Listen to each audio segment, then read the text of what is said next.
This interview is one conducted by Neil Oliver, who is interviewing Dr. John Campbell. Dr. Campbell has been quite outspoken over the years on various issues. He's very knowledgeable, he's very experienced, he's very down to earth, very understandable. This latter part of the interview is where he is talking about COVID and the COVID vaccines. Please listen to it very carefully. I'm going to put a link to this video and also to another video that Dr. Campbell has made regarding excess deaths in Europe and in the Western world, in fact. I would argue that those at the top of the pyramid, in their ermine, wearing their tiaras, their pearls, their diamonds, their jewels, their emeralds, they intend to stay at the top of the pyramid, ensconced in their castles and palaces and mansions. And as the working class become more educated and discontented, we need to be replaced with cheap labour. Bear that in mind and join the dots globally. It might surprise you. People, John. I'm some of those people who think that. The whole point about the scientific, I mean, there is a scientific process.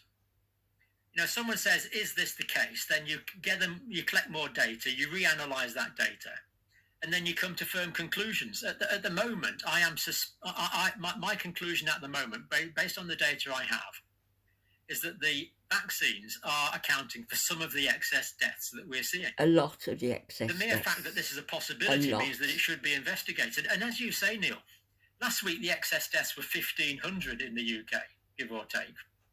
Week before that, it was about 2,500 excess deaths in the week leading up to the 23rd of December.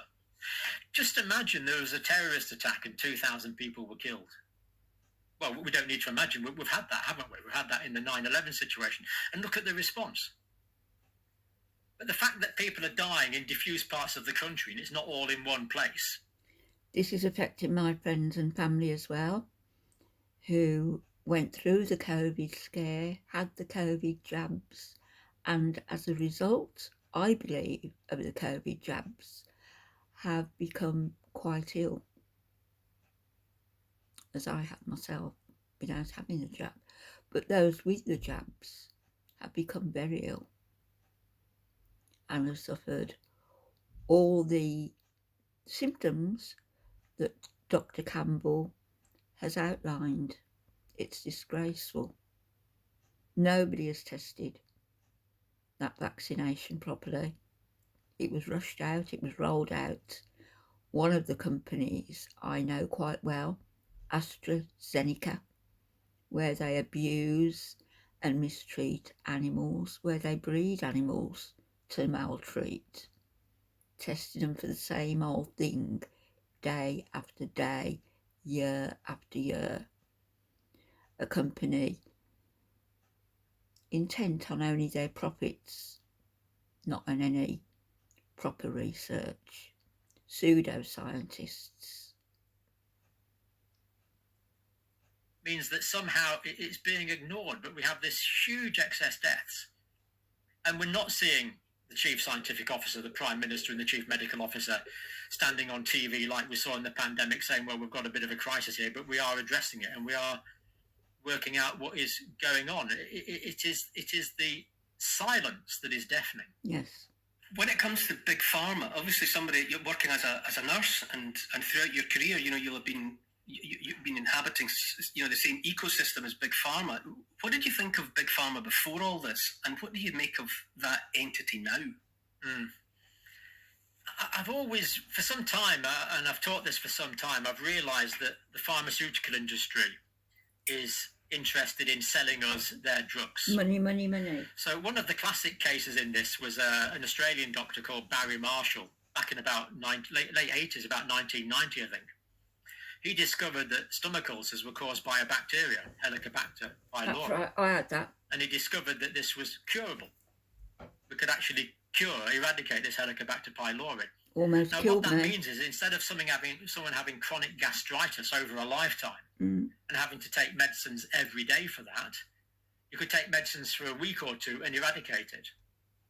And to begin with, that didn't go down very well at all with the pharmaceutical industry. And Michael Mosley made a Horizon video on this called Ulcer Wars, where he highlighted this. And Barry Marshall, actually, to prove his case, actually drank some of the Helicobacter pylori, made himself sick, and then cured himself. And it was only after that this started to gain wider acceptance. So way back in the 90s, I realized that the pharmaceutical industry is not so much interested in curative treatments, rather than if you sell a drug every day for the rest of your life, they're going to make more money out of that. So that always made me a bit cynical of them. Since the COVID pandemic has come along, I've become more cynical. For example, the original papers on the vaccines, we still don't have the participant level data. One of the other things that's concerning, and to tell you the truth, took me in to some extent. I feel a bit fooled by this. They gave their results in terms of relative risk rather than absolute risk. And the papers are written in a way which makes the products look good rather than what a scientific paper should do, which is analyze the product.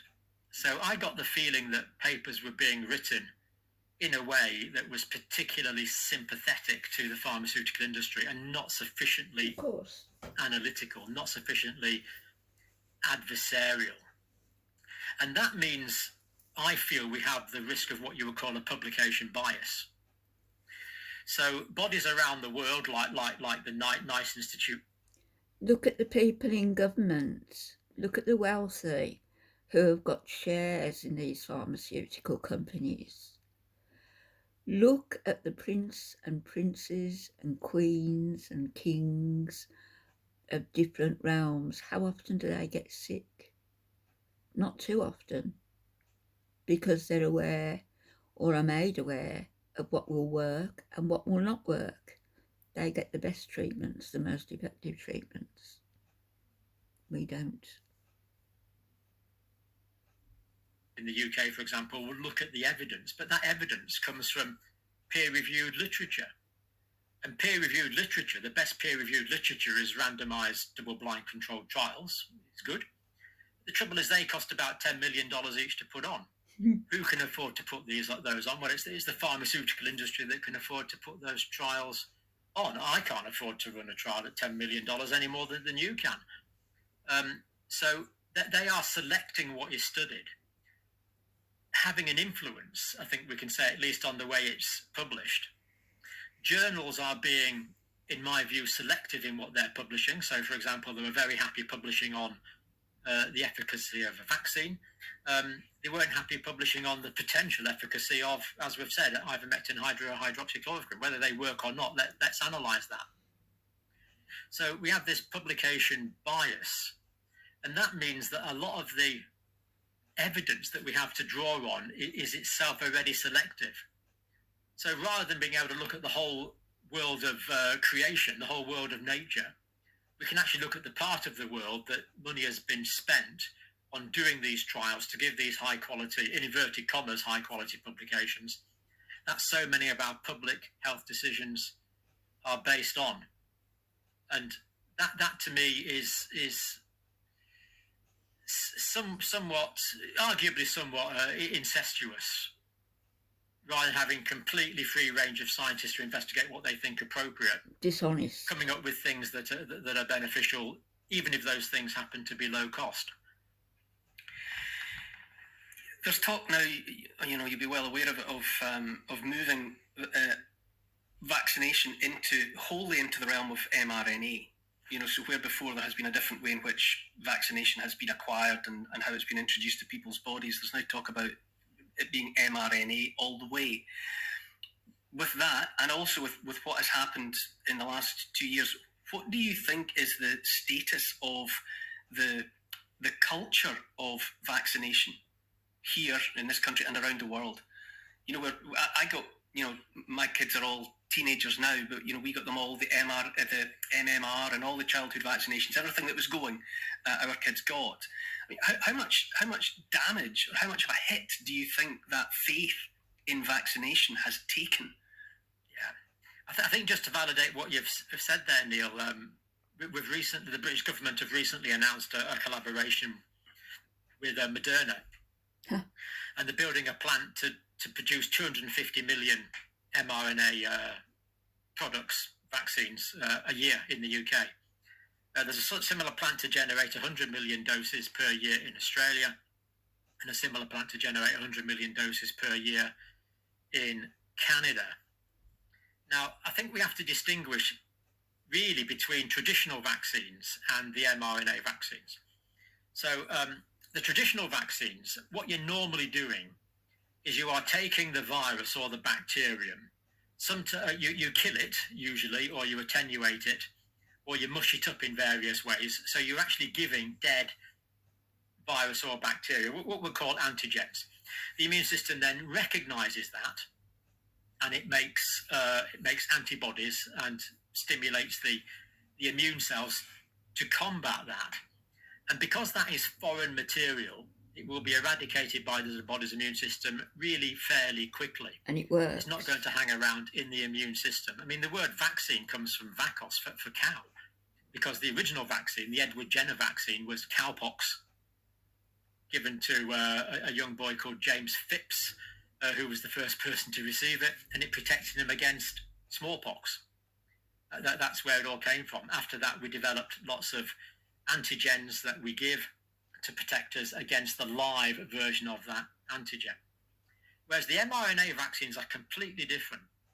In fact, some people think they shouldn't even be called vaccines. They're actually giving this messenger RNA, and it's given in a small lipid nanoparticle, and that will go into our cells because the lipid envelope around the mRNA vaccine will dissolve into the lipids around about our cells. It will go into the cells, and then it's the cell's own genetic information that is actually making the antigen, and it will export that to the cell surface. So what we're doing here is we're actually kind of conning the body into making an antigen that the immune system will recognize. And in the case of the mRNA vaccines, that's making part of the spike protein. Now, my current thinking on this is that if the systemic absorption of the mRNA vaccine, so what's supposed to happen, you inject it into your arm, and if it stays in your arm, it'll give you a sore arm, but your arm cells in the immune system there will take in this mRNA and will make the antigen. That antigen will then be expressed on the surface of our cells, and the immune system will recognize it. But if the systemic absorption of the mRNA nanoparticles, then that means they're going to go everywhere.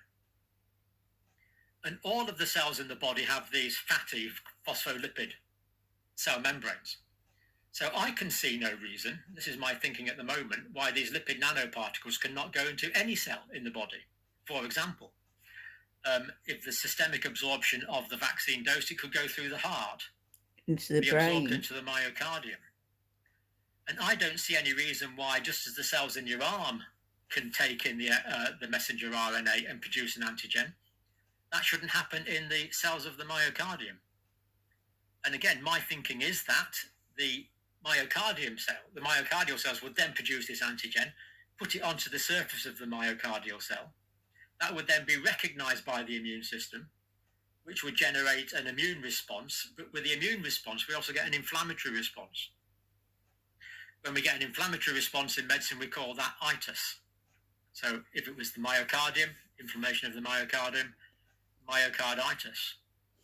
And myocarditis can result in irregular electrical activity in the heart, which can result in potentially life-threatening cardiac arrest situations. So I don't see why this would not occur with any mRNA vaccine, because the whole point of the mRNA vaccines is it's stimulating the body to produce an antigen. And that antigen, by definition, is going to cause an immunological and an inflammatory response. So to me, racing ahead with factories to build 250 million doses in the UK, 100 million doses in Canada, 100 million doses a year in Australia, before this vaccine has been thoroughly trialled, It's like the COVID I just can't quite work out why they would want to do that. Why would they risk so much money for a vaccine technology which is essentially unproved? And there's good theoretical reasons, as we've just discussed, to suggest it could cause systemic inflammation. The other point that you've made there is people are confusing mRNA vaccines with other vaccines. And they are completely different. So the vaccines that you gave your kids, I gave my kids, I had a tetanus booster before I went to Africa a few months ago. These are giving things that are associated with the viruses and bacteria. Just giving those as usually as a dead product, although some vaccines are, like yellow fever, for example, the antigen is essentially alive. mRNA is quite different. Therefore, the body will get rid of it quickly. It's not using the body's own genetic apparatus to produce them. It is a completely different thing with a completely risk-benefit analysis. That was part of the problem. We know that there's very small risks associated with traditional vaccines. And we also know that childhood vaccination has saved, there's no question in my mind about it, saved millions of lives around the planet. I mean, smallpox, for example, was eradicated through vaccination. Smallpox was a terrible, terrible disease. Seems to me they're more intent on taking life these traditional vaccines have saved millions and millions of lives and continue to do so.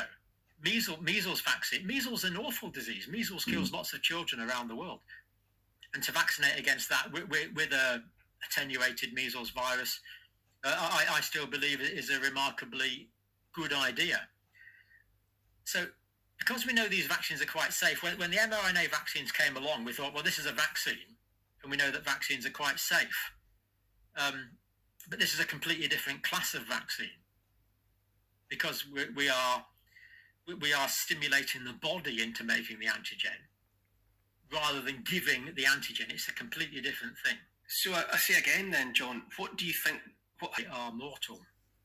What about the many layers of management? Are there simply too many suits and not enough nurses and doctors' uniforms? There's certainly publicised cases, isn't there, of utterly bizarre job titles in the health service that reflect the current, shall we say, zeitgeist, the current political with a small p climate. Too many suits with big really pockets. Quite absurd. I think we do need to consolidate aspects of management. We do need to look at the way things are done, all the way down from the senior civil servants that organise these things, all the way down to the lower levels.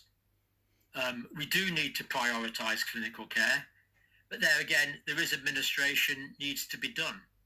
But the point is, I don't pretend to understand these structures because they are so complicated. But I do know from personal experience that we get a lot of people that carry out activities which are complex, that they understand. That really it's just people generating complexity to make themselves indispensable in some aspects.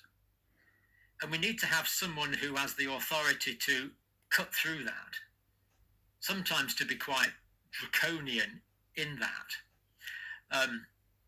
But people do tend to build their own little empires, their own little power base, and they can be very good at making themselves look indispensable. Whereas we need someone who's got the authority to say, well, no, actually, I think that you are dispensable, whereas this group here is not dispensable. So we need someone who knows the system really very well, has these management organisations, and the potential for cost saving and streamlining is significant. There's no question about that, and it needs to be done, I think, as a matter of some urgency. John, it's been an absolute eye-opener and privilege to talk to you. I would just say that you, of all the many people that I've been listening to for the last 2 or 3 years, you're